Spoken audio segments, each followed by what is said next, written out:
नमस्कार मेरे प्यारे छात्र और छात्राओं।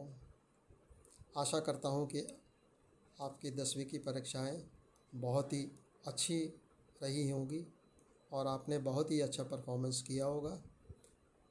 आशा करता हूँ और मेरी आप सबके लिए शुभकामनाएं। आप आगे बढ़ें और अपने करियर में अग्रसर हों। आगे मैं ये बताना चाहूँगा कि आप सब ज़रूर इस चिंता में होंगे कि आगे आपने कौन सी स्ट्रीम को अपने कैरियर में लेकर जाना है। मैं आपको कुछ टिप्स देना चाहूँगा कि आप अपने कैरियर को अपने इच्छानुसार चुनें और किसी के दबाव में आपको आने की कोई ज़रूरत नहीं है। You are the best deciding factor in your life. अब पहले मैं आपको बताना चाहूँगा कि आप कौन सी स्ट्रीम को चुनें। आप 11वीं और 12वीं कक्षा में आप कॉमर्स स्ट्रीम को भी चुन सकते हैं, जिसमें कि शुरुआत में पहले आप नंबर 1 पर है सीए फाउंडेशन कोर्स, जो कि चार्टर्ड अकाउंटेंट कोर्स करने के लिए एक प्रिलिमिनरी एग्जामिनेशन होता है, जिसको करने के बाद में आप सीए कर सकते हैं और एक अच्छे सीए बन सकते हैं। नंबर 2, आप बीकॉम कर सकते हैं। बीकॉम करने के बाद में भी आपके पास में 12 ऑप्शंस खुले हैं, 12 दरवाजे आपके लिए खुले हुए हैं। Number 3, BBA bachelor in business administration और साइमल्टेनियसली नेक्स्ट आता है CS company secretary foundation course. यह कंपनी सेक्रेटरी बनने के लिए company secretary foundation preliminary exam course करना होता है। नेक्स्ट ऑप्शन है BCA bachelor in computer applications. अगला आता है B arch bachelor in architecture.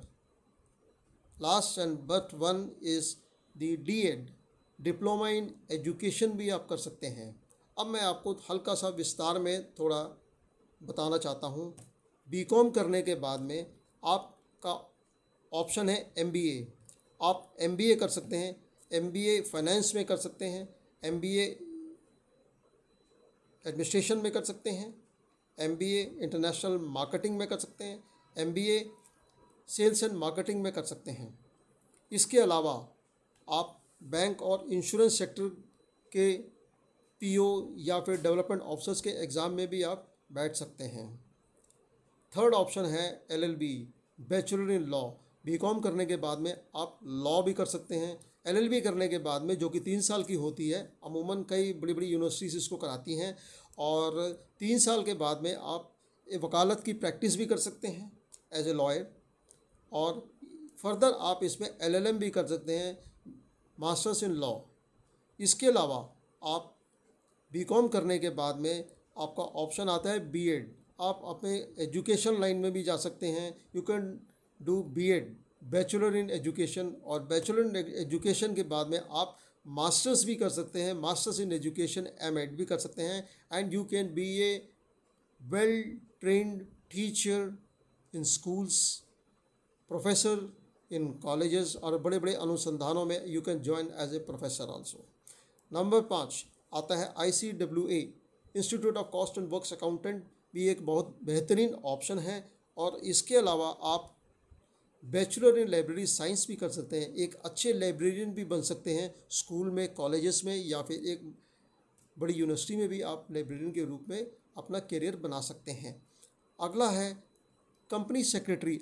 BCom करने के बाद में आप एक कंपनी सेक्रेटरी का कोर्स भी कर सकते हैं, जिसे बोलते हैं CS. Number 10 import export diploma. आप इंपोर्ट और एक्सपोर्ट डिप्लोमा भी कर सकते हैं, जो कि एक अच्छे इंपोर्टर या एक्सपोर्टर बनने के लिए ज़रूरी होता है, एक as an independent entrepreneur. Next is the MCA masters in computer applications. Master in computer application में आपका एक और द्वार खुलता है, जो सॉफ्टवेयर मल्टीनेशनल IT कंपनीज़ के लिए भी आप अपना प्लेसमेंट करवा सकते हैं। Last and final is the Indian military academy. आप डिफेंस फोर्सेस को भी अपनी सर्विस दे सकते हैं। उसमें भी आप as a probationary officer you can join the by giving an combined defence services exam, जो हर साल 2 बार होता है, उसको देकर आप एक कमीशन ऑफिसर बन सकते हैं। ये स्ट्रीम जो मैंने आपको बताई हैं वो कॉमर्स स्ट्रीम के लिए हैं, कॉमर्स लेने वाले स्टूडेंट्स के लिए हैं। हो सकता है आपको ये बहुत ही अच्छी एडवाइस लगी हो। धन्यवाद। मुझे मेरे चैनल को सब्सक्राइब करें। नमस्कार, मैं एडवोकेट प्रदीप शर्मा। धन्यवाद।